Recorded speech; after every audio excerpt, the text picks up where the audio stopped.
Bonjour et bienvenue sur Provence Plus TV. Nous allons aborder aujourd'hui un dossier économique exclusivement consacré au marketing de réseau. Alors le marketing de réseau, vous avez tous entendu parler. Il y a bien un ami, il y a bien un voisin, un camarade, un collègue de travail qui a dû vous parler de cette question-là en vous proposant de rejoindre tel ou tel réseau de vente de tel ou tel produit. Il y en a dans tous les secteurs d'activité, les télécommunications, les produits de beauté, les produits bio, la diététique et tout un tas encore de choses qui aujourd'hui sont en train de rencontrer notre vie quotidienne. Alors pour parler de cette question qui peut encore être controversée pour certains, nous avons autour de nous 4 spécialistes de ces questions-là. Bonjour à vous tous. Voilà, on va essayer pour nos téléspectateurs de décrypter aujourd'hui d'abord la définition, puis aussi l'intérêt économique que peut représenter le marketing de réseau. Alors on va commencer par vous, Fabien. Bonjour Stéphane. Bonjour. Alors j'aimerais qu'avec vous on aborde rapidement la définition de ce mot marketing de réseau. Alors le marketing de réseau, qu'est-ce que c'est? C'est tout simplement une industrie qui vient des États-Unis et qui permet à beaucoup de gens à travers la planète de faire des compléments de revenus avec cette activité et pourquoi pas d'envisager d'en faire un plan de carrière. C'est ce qui s'est passé pour moi. Donc cette industrie, en quoi elle consiste concrètement? C'est ni plus ni moins que du bouche à oreille. Alors ces entreprises américaines se sont rendues compte d'une chose, c'est que nous, simples particuliers, au quotidien, nous faisons de la publicité pour les entreprises en faisant du marketing de réseau, du bouche à oreille. Je vais vous donner un exemple très simple. On fait du marketing sans le savoir. Exactement. C'est-à-dire que demain, je vous recommande un bon resto. C'est une publicité qui est très efficace, qui marche, on le sait. Immanquablement, où il y a de fortes chances, vous allez aller dans ce restaurant, payer une facture et donc je génère un chiffre d'affaires justement avec ce bouche à oreille. Qu'est-ce qui se passe dans le système traditionnel? C'est que vous ne gagnez pas d'argent en ayant fait ce marketing de réseau. Avec le marketing de réseau que nous pratiquons, c'est justement faire la même chose, mais être rémunéré pour avoir justement fait cette recommandation. Et c'est une activité qui est en train de littéralement exploser, qui a une croissance annuelle qui est supérieure à 20% chaque année, ce qui, je peux vous garantir qu'actuellement, c'est vraiment une prouesse économique. À l'heure où vraiment on parle de crise financière, c'est une industrie... En tout cas, ça fait rêver. Hein. Alors ça fait rêver, c'est juste que c'est une autre manière de travailler. Certes, elle est différente, elle est peut-être vue par certains comme bizarre, mais c'est pas parce que c'est bizarre que ça marche pas. Et si on veut peut-être à un moment donné avoir des revenus bizarres, il faut peut-être faire des choses bizarres. Alors Thierry, maintenant je me tourne vers vous. Tout de suite, on va rentrer dans le dur, sur les questions juridiques. Alors on nous dit le marketing en réseau, c'est de la vente pyramidale. La vente pyramidale, c'est interdite. Bon, on sait aujourd'hui que ça marche pas vraiment comme ça. On sait que sur le plan du droit, il y a un espace qui existe juridiquement. Précisez vraiment à nos téléspectateurs aujourd'hui, légalement, vous êtes ici des professionnels, des gens qui avaient des revenus concrets, mensuels, cohérents, liés à ces activités-là. Dites bien aux téléspectateurs comment ça marche sur le plan juridique. Alors déjà bonjour à tous. Alors effectivement, il ne faut pas confondre l'industrie du marketing de réseau avec ce qu'on appelle les bonnes vieilles sociétés pyramidales des années 80 qui ont effectivement traumatisé les Français. Alors il faut bien comprendre quelque chose. Déjà, parlons de définition légale. Une société dite pyramidale, c'est quoi? C'est tout simplement une société qui ne vend rien du tout, où il existe des transferts d'argent entre les personnes, et où on est à peu près sûr et certain de ne jamais gagner plus que celui qui est au-dessus de soi, et certainement plus que celui qui est en dessous. Il faut bien comprendre quelque chose, le marketing de réseau n'a absolument rien à voir. Vous pouvez tout à fait dépasser la personne qui vous a parrainé, tel est mon cas, puisque mon parrain est à côté de moi, et dans notre société, nous avons des positions qui sont hiérarchiquement inversées par rapport à nos dates. Parlez-nous du terme de position. Alors, les termes de position, si vous voulez, dans le marketing de réseau, et ce qui est pour moi le plus... paritaire entre tout ce que l'on peut voir, c'est qu'en fonction de la structure de votre réseau, on parle généralement de branches, vous pouvez avoir une évolution qui peut être supérieure à la personne qui vous a parrainé. Tout simplement parce que peut-être que vous travaillez plus, que vous impliquez plus. L'élève a dépassé le maître. Tout simplement. Voilà. Pour ma part, c'est ce qui s'est passé. D'accord. Et il y a aussi l'acquisition client, bien entendu. Alors, comment chasser cette idée qu'il peut y avoir sur le plan juridique des soucis? C'est très simple. Allez. Pour se renseigner, c'est très simple. Il existe une une fédération qui s'appelle la FVD, la Fédération de Vente Directe, et qui répertorie les sociétés qui sont plus ou moins affiliées à cette société. Je dis pourquoi plus ou moins, parce qu'en France, comme il y a encore beaucoup d'a priori, toutes les sociétés ne sont pas spécialement affiliées à la Fédération française, mais par contre sont affiliées à la Fédération mondiale. Donc il faut un peu se renseigner et voir. Après, ce qu'il faut savoir aussi, c'est que l'année dernière, le ministère du Travail, avec notre ministre qui était en place à l'époque, a signé avec la FVD et les organismes de la NPE la légalité de la chose, puisqu'aujourd'hui la NPE est autorisée et même encouragée à publier les annonces d'opportunités d'affaires à travers ces différentes sociétés de Alors ça, c'est un point très important. Ça abolit peu que peu les a priori parce que des gens en ont encore. Alors pour les gens qui ont encore des a priori, je vous dirais, écoutez, les gens qui vous invitent à des réunions pour savoir un petit peu quelle est la société avec laquelle ils travaillent, demandez-leur de vous montrer un bulletin de commissionnement, puisqu'on est affilié au statut de VDI. Alors il y a plusieurs statuts, mais en général c'est le VDI. Et dans le VDI vendeur à domicile indépendant, voilà. Excusez-moi, qui a été voté par Alain Mandelin, qui était à l'époque ministre du Commerce, tout à fait. Et donc vous verrez à travers ces bulletins-là que l'on paye des charges sociales, que l'on paye de la TVA. Donc si on est en égalité, j'allais dire, avec le trésor public, je ne vois pas où est le problème. Après, si vraiment encore vous avez besoin de preuves, effectivement, renseignez-vous sur les sociétés qui sont présentes en France. Généralement, celles qui ont beaucoup de secteurs ne peuvent pas être présentes de partout, donc on a des partenaires. Et en fonction des partenaires, il y en a où c'est l'État. D'accord. Donc, vous nous dites simplement, il suffit d'aller à la pêche aux informations et on va trouver tout ce qu'il faut. Exactement. Alors maintenant, avec Sébastien et Vanessa, on va aborder l'aspect financier. Ce sont des activités dans lesquelles vous vous impliquez en plus de votre travail. Donc ce sont des compléments de revenus, pour vous aussi Thierry. Fabien a pris une position dans son réseau relativement importante, donc il s'en occupe à plein temps, mais il avait un métier tout autant avant d'ailleurs. Il a dû garder des contacts aussi par ailleurs. Alors j'allais dire faites-nous un peu rêver, non, soyons réalistes aujourd'hui. Vous avez, Sébastien, commencé quand à vous intéresser à votre réseau ? Alors moi j'ai démarré dans le marketing de réseau il y a à peu près 2 ans et demi. Très peu de temps, d'accord. Voilà, ouais. donc c'est par l'intermédiaire de mon ami Fabien qui m'a présenté ce concept-là.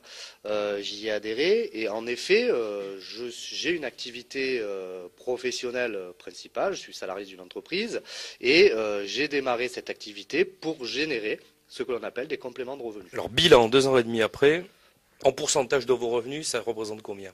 Ça varie selon les mois en fait. Selon les mois. Donc, sur l'année, allez, sur une année. Sur l'année, on va dire par rapport à mon salaire de base. Oui, ça vous fait quoi? Un 13e mois, un 14e, un 15e? Plus que ça même. C'est-à-dire? Ah oui, c'est... On parle pas d'argent, on parle de oui, pourcentage. oui, tout à fait. Ça représente, je sais pas moi, à peu près peut-être entre 30 et 50% d'un revenu annuel. Ah ben ça vous fait effectivement 6 Ça mois fait de beaux d'activité. compléments, Ça ouais. fait 6 mois d'activité en plus, Exactement. d'accord? En pleine légalité, évidemment, fait, avec exactement. les éléments financiers et fiscaux dont parlait votre collègue. Exactement. Alors vous, Vanessa, de la même manière, vous êtes aussi salarié dans un secteur d'activité. On n'en parlera pas, hein, on va rester, nos auditeurs l'ont compris, sibyllins, hein, tout autant sur les activités habituelles que sur les réseaux que représentent ici nos invités. Vous avez une activité qui fait rêver, on va dire, une très belle activité. Et vous avez voulu, en plus, vous lancer dans le marketing de réseau. D'abord, pourquoi? Qu'est-ce qui vous a attiré? Bonjour à tous. Alors, pour dire, parce que les téléspectateurs vont peut-être se demander ce que je fais, je suis hôtesse de l'air, tout simplement. J'ai démarré le marketing de réseau, tout simplement parce que je n'avais pas de possibilité d'évolution dans le système traditionnel au sein de mon travail d'hôtesse de l'air. C'est le cas très probablement de dizaines, de milliers de personnes en France, de beaucoup de gens qui ne peuvent pas évoluer malgré les ambitions. Hein. Donc, je suis quelqu'un d'ambitieux, je pense que je ne suis pas la seule en France ou au monde à vouloir gagner plus d'argent. Donc c'est la seule raison à la base pour laquelle j'ai démarré le marketing de réseau, puisque ça me permettait d'avoir des possibilités d'évolution vraiment propres à ce que moi je voulais faire de ma vie et de ma carrière professionnelle. Quelle ancienneté? Pareil, à peu près pareil que Sébastien. J'ai démarré le marketing de réseau bientôt depuis 2 ans, donc ça se passe très bien pour moi. Et des compléments de revenus Des significatifs. compléments de revenus, voilà, mais je serais dans le même ordre de rendement entre 30 et 50%. Donc chiffré exactement, j'ai pas chiffré, j'aurais dû venir avec mes chiffres peut-être auparavant. En revanche, quelque chose qui est significatif, c'est qu'au bout d'1 an d'activité avec le marketing de réseau, j'ai pu demander un mi-temps avec mon activité principale en tant qu'hôtesse de l'air. C'est-à-dire qu'aujourd'hui, je travaille 1 mois sur 2 en tant que salarié et je complète, donc je fais cette activité dans mes heures creuses, dans mes heures, disons, libres de marketing de réseau. Ça vous passionne? Oui, parce qu'au départ, on démarre pour l'argent et on se rend compte que ce n'est pas qu'une aventure financière. C'est humain. Oui, c'est également une grosse aventure humaine et de développement personnel. En quoi elle a changé votre vie depuis? Dites-moi, parce que vous avez quand même une vie active. Hôtesse de l'air, c'est pas rien, hein, on se voyage, hein, on voyage beaucoup, on se déplace, c'est déjà un métier très riche en soi. Votre nouveau métier dans le marketing de réseau, qu'est-ce qui vous a amené de plus? Alors, tout un tas de choses. Maintenant, ce serait difficile de résumer en 5 Rapidement. minutes 2 ans d'activité. Je dois dire au niveau financier, ça c'est sûr que c'est indéniable, les chiffres sont là. Ensuite, donc au niveau développement personnel, on gagne en maturité puisque on apprend à se connaître soi-même, on apprend à connaître les autres. Et justement, les autres, c'est ça qui est important, c'est que j'ai développé mon réseau. Moi, j'étais vraiment cantonnée à un secteur aérien. Je connaissais des hôtesses et des pilotes, moi à peu près comme toutes les hôtesses de l'air du monde. Aujourd'hui, je travaille avec des personnes entre 18 et 62 ans, des hommes, des femmes qui viennent de toutes les catégories socio-professionnelles. Et ça, c'est un enrichissement à lui tout seul, quoi. Fabien, on a abordé tout à l'heure rapidement une question clé dans cette période de crise, de chômage, en tout cas de doute, l'importance du marketing de réseau au niveau de l'emploi. On a bien compris qu'aujourd'hui, et votre collègue nous l'a très bien dit, il y avait une promotion qui a été faite, signature au niveau national d'un accord avec le Pôle emploi. C'est important. C'est quoi le profil type de l'entrepreneur aujourd'hui en marketing de réseau? Il n'y a pas de profil type dans cette activité, c'est ce qui fait aussi tout le charme de cette activité. Ça donne la possibilité à tout le monde, quel que soit son background professionnel, quel que soit ce qu'on ait fait ou pas, on a la possibilité dans cette activité de réussir. Après, dire que tout le monde réussit et gagne beaucoup d'argent, je pense qu'il faut être réaliste et vraiment expliquer. Comme tous les métiers, ça dépend du profil. Cette activité, vous savez, c'est un accélérateur de business parce qu'on travaille en équipe. On est là pour distribuer un produit et construire aussi une équipe qui va distribuer ce produit à plus grande échelle et on va être rémunéré comme ça sur un chiffre d'affaires qui sera beaucoup plus important parce qu'on est plusieurs à travailler.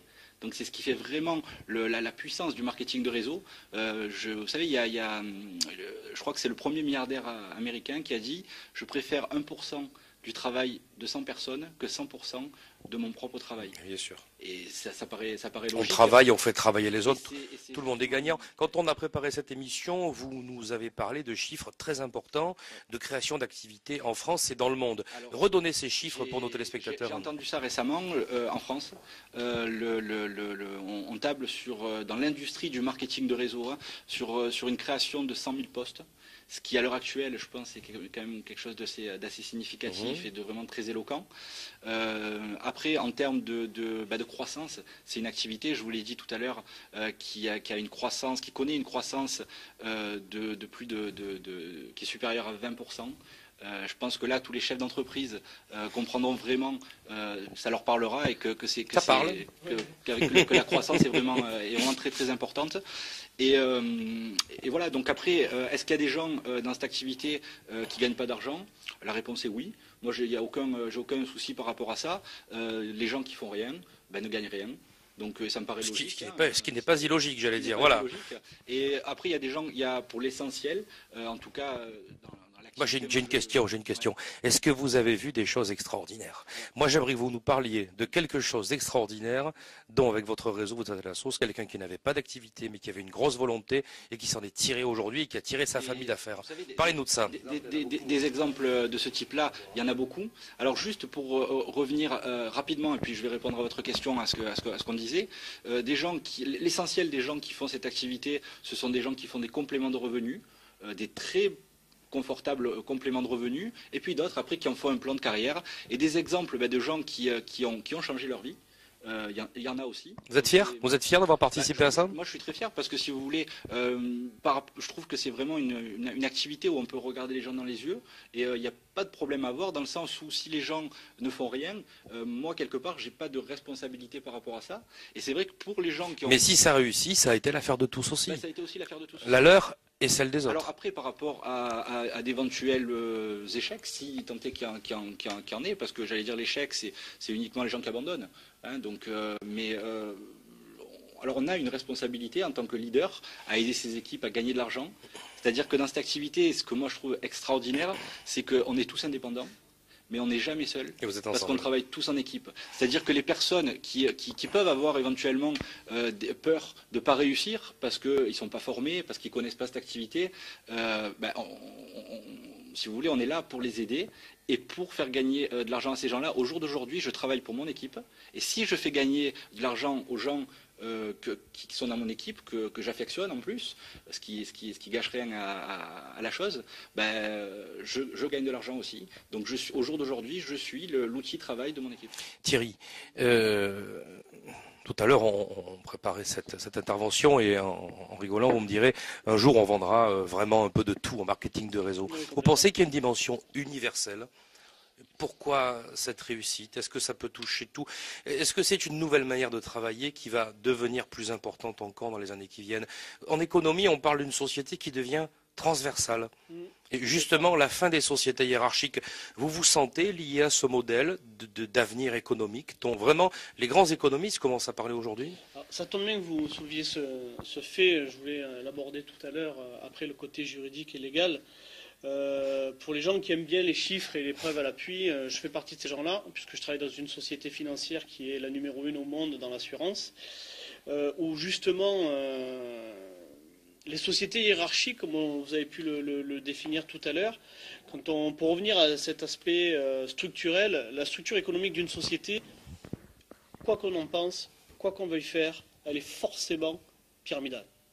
Un patron gagnera toujours plus que ses salariés. C'est comme ça. On ne peut pas en revenir. Maintenant, dans cette société-là, c'est là où c'est intéressant. Tout à l'heure, Fabien vous faisait part des chiffres France. Moi qui suis souvent à l'étranger, je vous parlais des chiffres monde. Il faut savoir une chose, c'est que le marketing de réseau a généré plus de 273% de plus-value sur son chiffre d'affaires, toutes sociétés confondues. Je ne pense pas qu'un seul pays au monde soit capable de faire ne serait-ce que le 10e. Il faut bien comprendre ça. Aujourd'hui, on dit on vend de tout en marketing de réseau. Aux États-Unis, en Amérique du Nord, plus de 30% de la distribution des produits d'utilisation courante 30%. est issue du C'est marketing de réseau. 1 millionnaire sur 4 naissant aux États-Unis est issu du marketing de réseau, chaque année. Alors, est-ce que c'est extraordinaire? Non. Tout à l'heure, on parlait des gens qui font de l'échec. Oui, il y a des gens qui font de l'échec, bien sûr. Mais au même titre qu'un plombier qui va acheter ses outils et qui ne se lève pas le matin pour aller travailler. C'est pas pour ça que la plomberie, c'est malsain. Non, il y a juste qu'il y a des gens qui travaillent et d'autres qui ne sont pas faits pour travailler de leur propre chef. Je considère tout le monde, attention, je ne dénigre personne. Et surtout pas les plombiers. Et surtout pas les plombiers. Il faut bien comprendre une chose, c'est qu'il faut de tout pour faire un monde. Le marketing de réseau, est-ce que ça peut être la solution pour tous? Oui. Est-ce que ça sera la solution pour tous? Non. Très bien. Alors Non. justement, dans cette optique, Sébastien, les produits de marketing de réseau, aujourd'hui, on est très sollicité. Alors d'abord pour en acheter, déjà. Et dès qu'on en achète tout de suite, on vous dit, mais tiens, pourquoi tu n'intègres pas le réseau? Alors vous avez une vocation de développeur, comme tous vos collègues qui sont ici. C'est quoi pour vous le profil, on va dire, psychologique de la personne qui risque de réussir là-dedans? Est-ce que vous avez une petite idée? Quand vous voyez des gens que vous ne connaissez pas, vous vous dites, tiens, celui-là ou celle-là, il y a quelque chose de bien qui va se préparer. Alors, ce qu'il y a, c'est qu'on ne peut pas déterminer à l'avance qui va réussir, qui ne réussira pas. Parce que les gens, ce qu'ils ont au fond d'eux-mêmes, il n'y a qu'eux qui le savent. Et nous, on ne le sait pas. Donc après, il y a évidemment, avec un peu de recul et d'expérience, on arrive à voir certains profils qui se dégagent et de déterminer. Mais après, c'est la volonté de chacun, c'est l'envie, c'est la résistance à l'échec. C'est-à-dire qu'on a des profils décalés, c'est-à-dire qu'on a des profils de gens qui sont des cadres supérieurs, qui ont vraiment du temps. On retrouve de tout. Et puis de l'autre côté, des gens qui sont au minimum sociaux et tout. Et les deux peuvent réussir. Exactement. En fait, il n'y a pas de... C'est l'entreprise démocratique. Voilà, il n'y a pas de critères, c'est-à-dire que tout le monde peut réussir. Le tout, c'est de s'en donner les moyens. Après, aujourd'hui, on retrouve dans le marketing de réseau, mais voilà, du jeune homme de 18 ans qui est étudiant au retraité de 65 ans, et en passant par toutes les catégories socio-professionnelles. Et voilà, tout le monde peut faire le marketing de réseau, tout le monde peut réussir. Après, c'est à chacun de faire ce qu'il faut pour réussir. Alors Vanessa, on va vers le mot de la fin, cette émission va s'achever. Vous êtes quand même tous des gens qui vont être aussi des formateurs. Vous formez les nouveaux qui arrivent, vous aussi. Hein. Qu'est-ce que vous diriez à nos téléspectateurs pour leur parler justement du fait que, comme l'a dit Fabien tout à l'heure, les gens sont encadrés, ils doivent agir, mais ils sont quand même pas seuls non plus. Et vous allez organiser des sessions de recrutement, puis des sessions de perfectionnement dans vos activités aussi. Les sessions de formation, oui, tout à fait. En fait, les sessions de formation sont organisées dans chaque marketing de réseau différent par les personnes qui ont débuté, c'est-à-dire que les anciens travaillent pour les nouveaux. Ça, c'est vraiment important de le comprendre. Et donc, également par les entreprises directement. Alors, je connais pour ma part le fonctionnement de ma société de marketing de réseau avec laquelle je travaille. Je pense que c'est la même chose dans chaque société de marketing de réseau. C'est-à-dire que les personnes qui démarrent, le seul critère, et on en a plus ou moins parlé tous les quatre, le seul critère commun en fait qu'on a tous quand on démarre un marketing de réseau, c'est la motivation à gagner plus d'argent, à changer sa vie, à changer quelque chose financièrement. Mais nos réunions, restons sur nos réunions quand même. Et ensuite, donc, ce qui va nous aider, c'est les formations qui sont dispensées donc par les leaders que nous sommes, tous les quatre, et tous les leaders qui font du marketing de réseau aujourd'hui en France et dans le monde, pour pouvoir aider les nouveaux qui n'ont aucune connaissance en marketing de réseau à se former grâce à ces formations. Fabien, un petit mot de conclusion. On a tous vu à la télé, dans les journaux, ces photos de grand-messes avec le ou les présidents fondateurs de tel ou tel réseau. C'est des paillettes ou il y a une réalité ? Non, vous savez, la promotion des événements est quelque chose qui est vraiment central dans cette activité, pour une raison très simple, et je vais être extrêmement sincère et honnête dans ce que je vais dire, c'est qu'au jour d'aujourd'hui, cette activité, pour moi, c'est pas réellement du travail. Alors, ça ne veut pas dire que c'est pas sérieux ou qu'on prend ça à la rigolade, mais je prends vraiment un réel plaisir à développer cette activité parce que je travaille avec mes amis, on gagne de l'argent ensemble. Et je peux vous garantir que c'est beaucoup moins pénible que de faire du marteau-piqueur. Et j'ai rien contre les gens qui font ça, et je les respecte. Ni contre les plombiers, donc. Ni contre les plombiers, voilà. Mais c'est vraiment un réel plaisir. Et donc c'est la raison pour laquelle ces événements, c'est à l'image en fait de ce qu'on vit dans cette activité.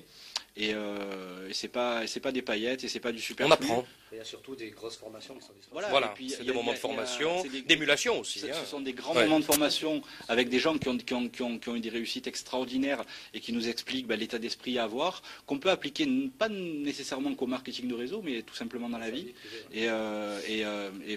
Oui, ça change aussi les choses pour soi. Et voilà, Vanessa tout à l'heure parlait de développement personnel. C'est vrai que le développement personnel fait partie des choses dans la vie, il me semble, qu'il faut avoir pour avoir les clés pour réussir. Thierry, rapidement, mais une question aussi. Prenez le micro. Une question aussi. On dit en France qu'il n'y a pas assez de commerciaux, que les Français n'ont pas assez l'esprit commercial. C'est vrai, c'est faux. Est-ce que vous pouvez changer les choses ? Est-ce qu'on peut changer les choses? J'en aurais pas cette prétention. Est-ce que l'industrie marketing de réseau peut changer les choses? Oui, je le pense. Aujourd'hui, comme je vous ai dit, moi je travaille dans une société d'assurance où effectivement je vois que la force commerciale, malgré notre ampleur à travers le monde, laisse à désirer. On va parler de qualité humaine, d'accord? Dans ce marketing de réseau, justement, il n'y a pas de force commerciale. Parce que vos premiers clients, c'est déjà vous-même ou des gens de votre famille qui vont essayer vos produits, les tester. Certes, pour vous faire plaisir au départ. Mais quand un test qui peut être cruel. Voilà. Mais quand ils vont se rendre compte, oui, mais généralement, vous savez, quand on va voir sa famille ou ses amis, on n'y va pas avec le couteau dans le dos. On sait ce qu'on vend. Et le souci, et j'allais dire l'avantage pour nous, c'est ce que je vous expliquais tout à l'heure, c'est qu'on va se retrouver à vendre des produits ou des services d'utilisation courante que les gens utilisent déjà. Mais la seule différence, c'est que nous, on va leur distribuer moins cher. Alors pourquoi? On n'a pas de baguette magique, pas de pub, pas de locaux, pas de gestion de stock, pas de gestion de personnel. Tout ça, ce sont des coûts inhérents à une entreprise. Et nos téléspectateurs remarqueront que nous n'avons fait la publicité pour personne. Tout à fait. Moi, pour ma part, je suis patron de ma propre société dans, j'allais dire, l'industrie traditionnelle. Je peux vous assurer que quand je paye mes charges sociales ou mes charges perso, j'aimerais beaucoup plus faire du marketing de réseau, je peux vous l'assurer. Parce que c'est 70% de ma rémunération aujourd'hui. Alors que dans l'industrie du marketing de réseau, tant qu'on ne dépasse pas certains seuils, ça après il y a des plafonds fiscaux qui sont mis en place, on est bien loin de ces taux-là. Alors pour en revenir rapidement à ce que vous disiez tout à l'heure, effectivement l'industrie du marketing de réseau a toute sa dimension dans le monde qui s'approche vers nous. Est-ce que c'est obsolète? Non. Pourquoi? Parce que les sociétés qui vendent des produits et des services que vous utilisez déjà, c'est votre vie. Votre vie évolue, les produits aussi, tout simplement. La structure est mise en place, les produits évoluent, les services évoluent. Je pense qu'on a tout à y gagner, aussi bien les consommateurs que les distributeurs, que les sociétés. Sébastien, pour finir rapidement, confiant? Ah oui. L'avenir, c'est quoi alors, dites-nous? Ah ben l'avenir, c'est de développer le réseau, encore plus grand que ce qu'il est, de franchir différentes positions qui sont donc établies par des critères dans l'entreprise. Des règles valables pour tout le monde. Voilà. C'est d'avoir le réseau de distribution le plus grand possible pour avoir ce que l'on appelle une liberté financière et pouvoir vivre mes rêves. Bien, donc le marketing de réseau à la conquête de tous les marchés. En tout cas, on regardera ça avec vous. On continuera à suivre votre activité. On vous remercie d'avoir participé à ce plateau et on vous souhaite une bonne continuation. Et vous avez un tel enthousiasme que je pense la réussite va continuer à se prolonger. Merci bien.